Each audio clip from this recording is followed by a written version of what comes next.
Welcome to The Explainer, where we break down the big topics using key insights from our source material. And we're diving right in, because 2025 has been a huge year for digital assets. Not because of some crazy bull run, but because a massive, coordinated regulatory wave just hit the United States. And this isn't just about a few new rules. No, this is a fundamental technical challenge being thrown down to the entire industry. And that brings us to the big question, right? Can crypto actually survive this new level of scrutiny? Look, we're not talking about filling out a few new forms. The sources we're digging into today frame this as a straight-up existential test for blockchain technology itself. It's pitting the core designs of these networks against some very concrete, very demanding federal benchmarks. So first things first, let's get our heads around this new regulatory gauntlet. What we're looking at is a comprehensive framework laid out by 4 major U.S. agencies. And it's all built on a foundation of super specific technical requirements. This is really where the theory of blockchain smacks right into the reality of federal oversight. Now, what's really fascinating here is how they've divided up the work. You've got the SEC demanding crystal clear disclosures, you have NIST setting the official technical definitions for stuff like immutability, then the Federal Reserve comes in with these absolutely brutal performance standards, and the CFTC is focused on making sure the market infrastructure is stable. You see, together, they're covering basically every single aspect of how a blockchain has to operate. And this quote just hits the nail on the head. This is the SEC's core demand in a nutshell. It's not enough to be technically compliant. You have to be able to explain it in plain English.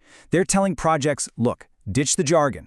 We need you to tell people how your tech actually works, what the risks are, and who's in charge. Transparency, it's not optional anymore. Okay, so with that whole framework in mind, the source material we analyzed basically puts 3 major blockchains to the test. So let's meet the contenders.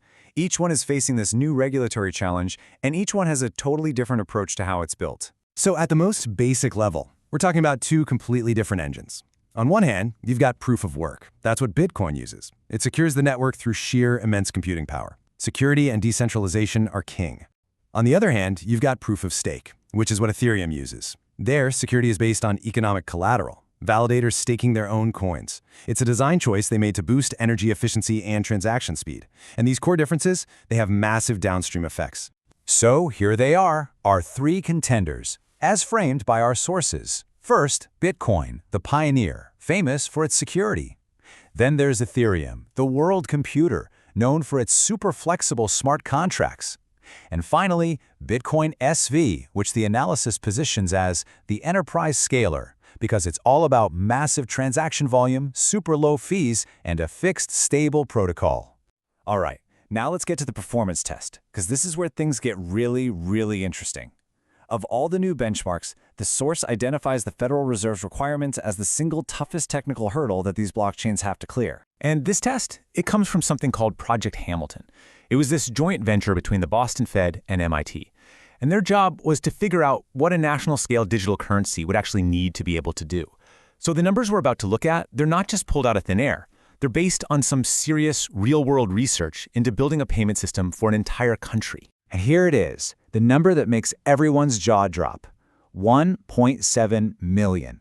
That's not transactions per day, it's not per hour, it's transactions per second. Just let that sink in. This is the benchmark that regulators now have in their minds when they think about a system that's capable of powering a national economy. This is the new gold standard. Wow, this chart really just lays it all out, doesn't it? Look at the scale here. Bitcoin clocks in at maybe 7 transactions per second. Ethereum is around 15. The source then points to Bitcoin SV, noting it has demonstrated over 50,000 TPS in testing. But here's the kicker. Even that number is just a tiny fraction of the Fed's 1.7 million benchmark. It just shows you how huge the performance gap really is for some of these systems.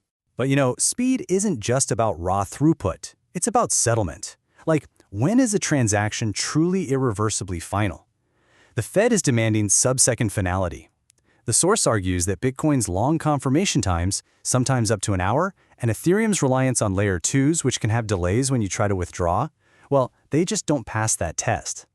The analysis then concludes that an approach like a first-seen policy, where the network accepts the first version of a transaction it sees, is what's needed to meet this real-time requirement. And then there's the cost. I mean, think about it. Regulated institutions need predictability. But on networks like Bitcoin and Ethereum, fees are like a crazy auction. When the network gets busy, costs can just skyrocket. Our source contrasts this with a model like Bitcoin SVs, which is designed from the ground up to keep fees fixed and way below a penny, aiming to give enterprises that cost certainty they absolutely need. So let's pull all this together. It's time to grade our contenders against that full suite of regulatory criteria we've been talking about. This is the final compliance scorecard. But before we see the scores, we have to lock in this one super important term from NIST: immutability. In simple terms, it means the ledger is tamper-resistant. Once a transaction is in, it cannot be changed. This is the bedrock security principle for any blockchain. And believe me, regulators are watching this one like a hawk. Okay, so here it is. This is how the source materials analysis grades the contenders. Let's walk through it. For the Fed's high throughput and real-time settlement, the analysis gives Bitcoin a fail and Ethereum a warning, mainly because of its reliance on those layer 2s, while BSV gets a pass. On predictable fees, it's a fail for the auction models of Bitcoin and Ethereum and a pass for BSV. For immutability, the source gives a checkmark to Bitcoin and BSV for their stable protocols, but flags Ethereum because of past protocol changes. And finally, for enabling compliance right on the blockchain, the analysis concludes that BSV's architecture gives it the edge. So when you boil it all down, the central argument of the analysis we've examined really comes down to this one idea: protocol stability. The point is, networks that are constantly changing their fundamental rules create a ton of uncertainty for businesses and for regulators. The analysis concludes that a stable, unchanging protocol is what provides that long-term predictability that big institutions need before they can really build on a platform. So what's the bottom line? Why does all this technical stuff matter right now, today? Well, let's look at the real-world implications for the major players who have to actually operate in this brand new environment. For banks and financial firms, the game has completely changed. I mean, the door to crypto is officially open for them, but walking through that door now requires a staggering amount of technical due diligence. They can't just pick the most popular blockchain anymore. They have to actually prove that the tech they choose can meet these tough federal benchmarks for performance and risk management. And if you're a developer, the message is just as loud and clear. The whole move fast and break things era, yeah, that's over. Scalability and compliance aren't things you can bolt on later. They have to be baked into the core protocol from day one. Building a system that regulators can understand is now just as important as building one that works. Which leaves us with one final, big question to chew on. As regulators drag the real-world demands of performance and stability into the crypto space, will technical capability and compliance readiness finally overtake hype and popularity as the deciding factor in what technology actually powers the future of finance? Based on this new landscape, it sure looks like the tech is about to be put to the ultimate test.